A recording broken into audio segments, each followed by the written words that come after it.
ఒక హత్య ఎన్నో ప్రశ్నలకి కారణమవుతోంది. మరెన్నో సందేహాలు రాజకీయ దుమారానికి తెరలేపింది. గతంలో మేడిగడ్డ ప్రాజెక్టు కుంగుబాటుపై రాజలింగమూర్తి కేసులు వేయడమే ఇందుకు ప్రధాన కారణం. భూ వివాదాలే ఈ హత్యకి కారణమనే వాదనలు వినిపిస్తున్నా హత్య వెనుక రాజకీయ కుట్ర ఉందా అనే కోణంలోనూ పోలీసులు విచారణ చేపడుతున్నారు. భూపాలపల్లి జిల్లాకు చెందిన రాజలింగమూర్తి అనే వ్యక్తి హత్య కేసు రాష్ట్రంలో సంచలనంగా మారింది. రాజలింగమూర్తి బుధవారం రాత్రి 7:30 గంటల ప్రాంతంలో జిల్లా కేంద్రంలోని అంబేద్కర్ సెంటర్ నుంచి తెలంగాణ బొగ్గుగని కార్మిక సంఘం కార్యాలయం మీదుగా రెడ్డి కాలనీ వైపు వెళ్తుండగా ఆయనపై గుర్తు తెలియని వ్యక్తులు దాడి చేశారు. వెంటనే స్థానికులు ఆయన్ను ఆసుపత్రికి తరలించారు. అప్పటికే ఆయన చనిపోయినట్టు వైద్యులు తెలిపారు.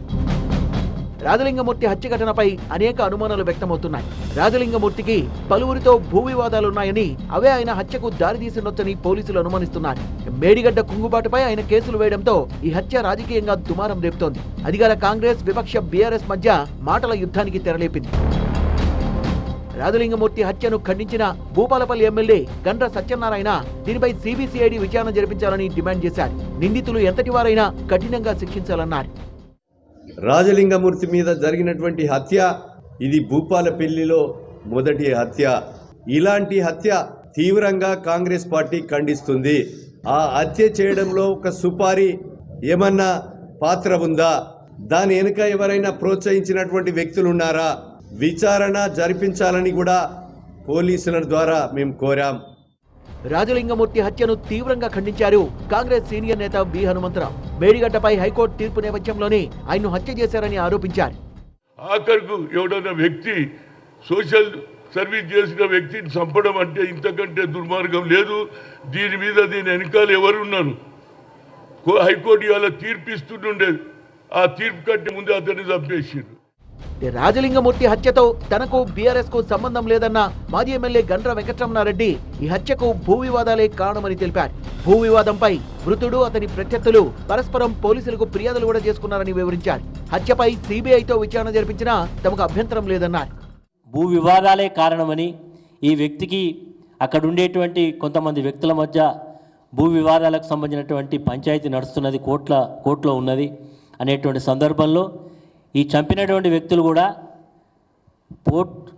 మన అక్కడ ఉండేటువంటి పోలీస్ అధికారుల దగ్గర కంప్లైంట్ చేసినట్టుగా, ఇతను వాళ్ళ మీద కంప్లైంట్ చేసినట్టుగా, మరి వాళ్ళు ఇరువురు కూడా మరి ఇద్దరి మధ్య వైరుధ్యం ఉందనేది చాలా స్పష్టంగా ఉన్నది. కాబట్టి అది ఆ కోణంతో చూడకుండా ఈరోజు మా మీద బట్టగాల్సి మీదే బాధ్యత అనేటువంటి పద్ధతిలో చేయడం ఏదైతుందో దీన్ని మేము తీవ్రంగా ఖండిస్తున్నాం.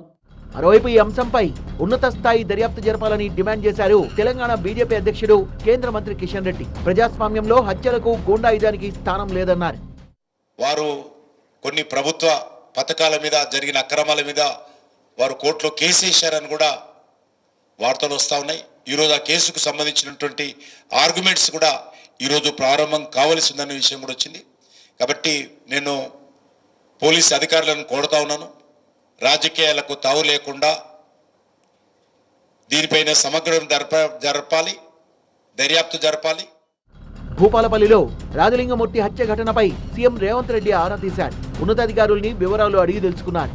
మరోవైపు ఈ ఘటనపై ప్రభుత్వం సిఐడి విచారణకు ఆదేశించే అవకాశం ఉందని ప్రచారం జరుగుతోంది. రాజలింగమూర్తి హత్య కేసులో దర్యాప్తు కొనసాగుతోందన్న భూపాలపల్లి డీఎస్పీ సంపత్రావు భూమి విషయంలో ప్రత్యర్థులతో రాజలింగమూర్తికి వివాదం ఉందన్నారు. 5గురిపై మృతుడి భార్య ఫిర్యాదు చేసిందని, ప్రత్యేక బృందాల్ని రంగంలోకి దించామని, హత్య వెనుక రాజకీయ కుట్రుందా అనే కోణంలో విచారణ చేపడుతున్నామన్నారు. మేము అంటే అన్ని కోణాల నుంచి కూడా ఇతని ఎవరెవరితో శత్రుత్వం ఉన్నది, హత్య వెనుక కూడా ఎవరెవరు పాత్ర ఉన్నది, వాళ్ళు ఎవరి కాన్స్పిరసీ ఉన్నది, అన్ని కోణాల పరంగా కూడా మేము విచారణ కొనసాగిస్తున్నాం.